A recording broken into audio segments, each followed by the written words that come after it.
South Korean President Moon Jae-in on Monday gave his New Year address to the nation, laying out his administration's priorities for 2021, a year that's expected to present continuous health and economic challenges amid the COVID-19 pandemic and significant geopolitical shifts as a new US president takes office later this month.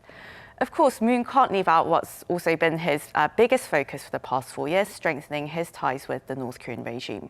So we unpick his message today, these elements, and see what lies ahead for South Koreans in the year of 2021.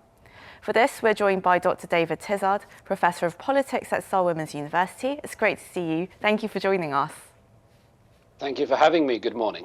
Good morning. And we also connect with Dr. Ramon Pacheco-Pardo, Associate Professor of International Relations at King's College London. It's great to see you again. Thank you for joining us. Thanks for having me. Okay, well, let's go straight into Moon's message yesterday. So, Dr. Tizard, now, Moon's speech was full of hope and encouragement for Koreans, as you expect it to be in the new year, despite the ongoing pandemic situation. And he spoke about the vaccine rollout that's set to begin next month, promising free vaccination for all Koreans. And he also reflected on how the country's been faring relatively better than others throughout the crisis and is set to rank among the world's 10 biggest economies. But of course, all these things, they're easier said than done, making a recovery. So what do you think are going to be some of the things that President Moon will have to prioritize this year to achieve a strong recovery from the pandemic? Listening to President Moon's speech yesterday, I was generally quite pleased with it. I thought he hit on a lot of the right notes. It was focusing predominantly on economic recovery, but also helping those in need, building social security nets. It wasn't too much full of self-aggrandizement or his own legacy, but rather he was looking out for the people of South Korea. And I thought that was a really impressive thing and something that he should be doing.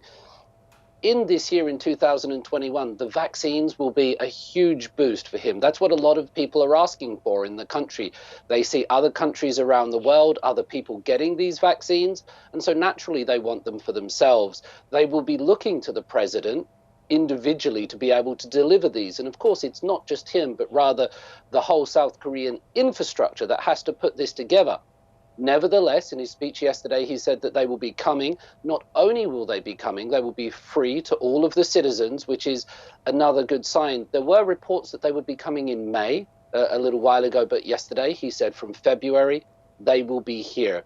So they are faring relatively better, you did say, than some other countries.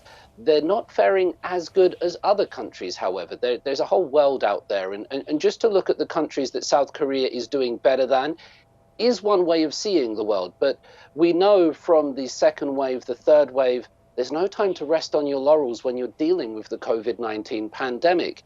It takes constant vigilance and maintenance to do this. So whatever the experts choose going forward for South Korea, they need to remain on top of things, and they need to be looking at the countries that are faring better than them at the moment. We might see Taiwan, Vietnam, New Zealand, and look to them for inspiration rather than simply looking to the West where they're predominantly doing better than. So President Moon's speech was very reassuring while also laying out some of the challenges that we still face. And Dr. Pacheco-Pardo, now South Korea was widely acknowledged last year for its success in responding to the COVID-19 pandemic. What aspects of the country's response do you think really stood out to the international community? And do you think as a whole its soft power was able to grow as a result? Well, I think so. 2020, in this respect, soft power, I guess, was good for South Korea. Obviously, it wasn't only the response to COVID-19. We had, obviously, BTS. We have the Oscar win as well for Parasite. So many things came together for South Korea last year. Now, when it comes to the response of South Korea to the pandemic, looking at it from overseas, first of all is the fact that it was able to control the different waves with the spikes in cases, but not to the same extent that you see in other countries, right? So a bad day in Korea is 1,000 cases. A good day in European countries, for example, is 40,000 cases. So the magnitude of difference is incredibly big, right? I think another boost for South Korean image was the fact that it was able to produce tests that were used overseas. And this is something that other countries that have had a good response to the pandemic, like Taiwan that was mentioned before, very good response to the pandemic, but was not able to promote its own products overseas. I'm talking about tests, I'm also talking about masks. And obviously there was a big contrast with China that also provided masks and tests to other countries at the beginning of the pandemic, but these proved not to work. So the contrast between different countries in the region, in this case, favored South Korea. And of course, there's been a lot of talk about how countries are really going to have to share good cases and come together in the spirit of multilateralism to really help all countries recover from this pandemic. And in light of doing so, well, with Joe Biden taking office later this month, Dr. Tizard, how do you think President Moon is going to get along with the Biden administration? I mean, it was quite clear in the past that there was a lack of chemistry between him and who's going to be the former president, Donald Trump. Do you think the bilateral relationship is going to change? And what do you think the two leaders should really prioritize? The relationship will definitely change. I'm sure President Moon and his administration will be able to sleep a little bit more peacefully, not worrying about what tweets are going to come out in the middle of the night, what outlandish statements regarding military defense spending and such forth. So that's going to be the first thing. It's going to be a lot more predictable. It's going to be a lot more diplomatic. A lot of the words and symbols being used are going to be much nicer than some of the belligerence and frankly kind of offensive statements that came out of President Trump's mouth during his tenure. What President-elect Biden does going forward will be very interesting to see. We know domestically that there's going to be a big focus on improving the rights and the access of minorities. He specifically mentioned the Latino, the African American, the Native American communities, and also women that he was going to be focusing on. Now, will he apply these same kind of human rights and focus on minorities overseas as well? That's going to be a really interesting question, because President Moon and President Trump have both been engaging with North Korea despite problems with human rights coming out of the United Nations and other organizations. Will President Biden take a firmer stance? Will he take that domestic position overseas? And if he does, there might be some clashes in terms of values. Obviously, they're going to be handled a lot more diplomatically. But I'm interested to see what President Biden does with his foreign policy. He's obviously got a lot on his plate domestically. But what happens between President Moon and President Biden will be interesting to see how it plays out. So still some question marks there. And also, Dr. Pacheco-Pardo, in terms of Korea expanding its trade relations this year, President Moon mentioned that Korea may join the Comprehensive and Progressive Trans-Pacific Partnership. How important is it for the country right now to expand its trade deals? Well, I think it is crucial. We have seen not only President Moon, I mean, you could take this policy back to previous presidents.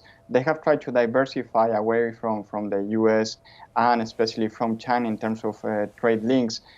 Obviously, signing RCEP was a victory for South Korea and the other countries that signed the agreement, because it's going to allow further integration in East Asia. But what I think CPTPP would imply for South Korea is becoming part of the most developed trade agreement in the Asia-Pacific region, meaning that it's not only going to include tariffs, it's also going to include rules of origin, it's also going to include issues such as intellectual property. So it's really a new generation FTA. So South Korea would be at the forefront of trade developments in the Asia-Pacific region. And very importantly, this would be yet another agreement involving Japan, so another trade agreement involving Japan, and South Korea, until it signed RCEP, didn't have any agreement with its neighbor.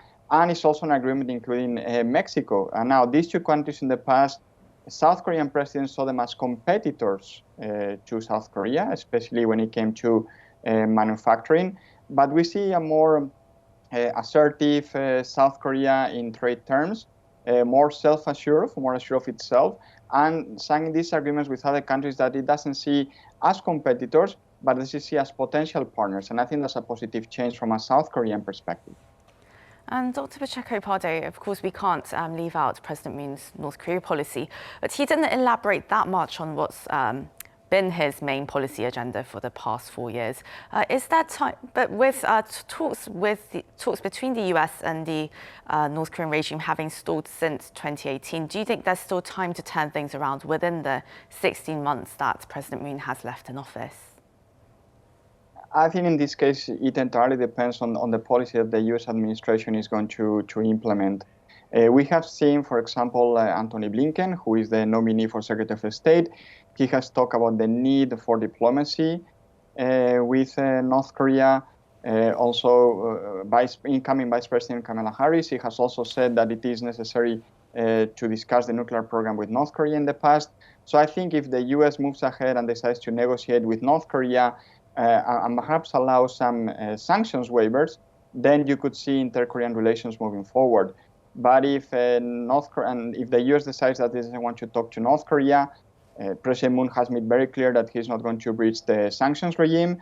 Therefore, I wouldn't see many positives in the relationship between the two Koreas. Having said that, I think that President Biden will be willing, as he has said, to talk to allies. So I think that he will be willing to sit down with President Moon and to discuss what policy the two countries could implement towards North Korea.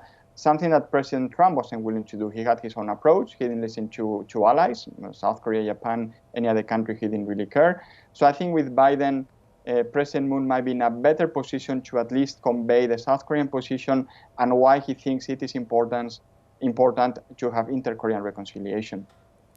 And Dr. Tizard, now with the Moon administration having 1 year and 4 months left in office, recent polls have shown that public disapproval of President Moon is nearing the 60% range, and that's the highest since his inauguration, while his approval rating has hit the lowest level yet.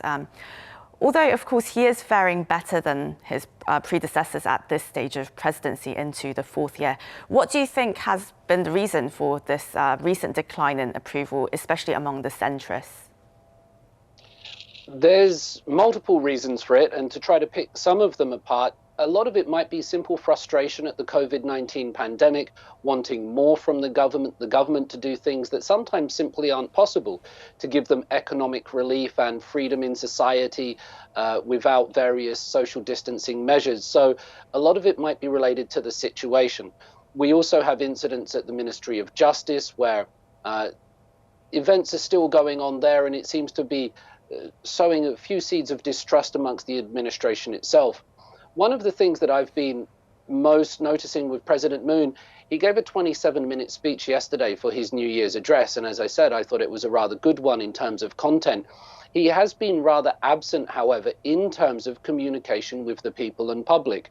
We see him giving speeches, pre-planned and pre-arranged, but we don't see much of this public interaction that we thought we would get from President Moon, this president of the people interacting. So that will be really interesting to see going forward. However, as you said regarding his predecessors, whether President Moon leaves with approval ratings of 30%, 40%, 20 or 70, I think it's really important for the country that they can have a president that leaves office, that goes to the next leader without scandal, without prison, without exile, without suicide. It sounds like a roll call of bad history, because that's what it is. And South Korea needs a positive step in this way. And I think President Moon, whatever else he does, that would be something really important to work towards, and it will show South Korea's continued development. And before we go, Dr. Tizard, President Moon's major campaign pledges, of course, were rooting out corruption and malpractices in the public sector and also achieving income-led economic growth. Do you think he's been successful in improving Korea's domestic situation? And what do you think Koreans really want to see from him for the next year and 4 months? What should he really work harder on and also prioritize? Different Koreans obviously want different things. There will be some Koreans, particularly the young, that want anti-discrimination laws to come through. They want more protection for women in the light of recent tragic incidents with children. They want the authorities to do their work better. They want to have more trust and more voice from the president. Other people will want economic growth. Other people will want trade partnerships and multilateral organizations to do these things globally. Different Koreans want different things, but most of all, they want to be able to live with trust in their government and safely and peacefully. At the moment, South Korea is a generally very safe country, which is a really good thing. The economy, all economies are suffering at the moment, but South Korea is doing relatively well, so that's a good thing. I think maintaining this social cohesion and working towards it as much as possible has to be the order of the day, and President Moon does have the ability to do it. Whether he chooses to do that, whether he continues to focus on North Korea or otherwise, is a big question, but keeping the country together, keeping it safe, should be the priority. Well, with that, I'm afraid we'll have to end the discussion here today. That was Dr. David Tizard, Professor of Politics at Seoul Women's University, and Dr. Ramon Pacheco-Pardo, Associate Professor of International Relations at King's College London. Thank you both so much for joining us. Thank you. Thank you. And to our viewers, thank you as always for watching.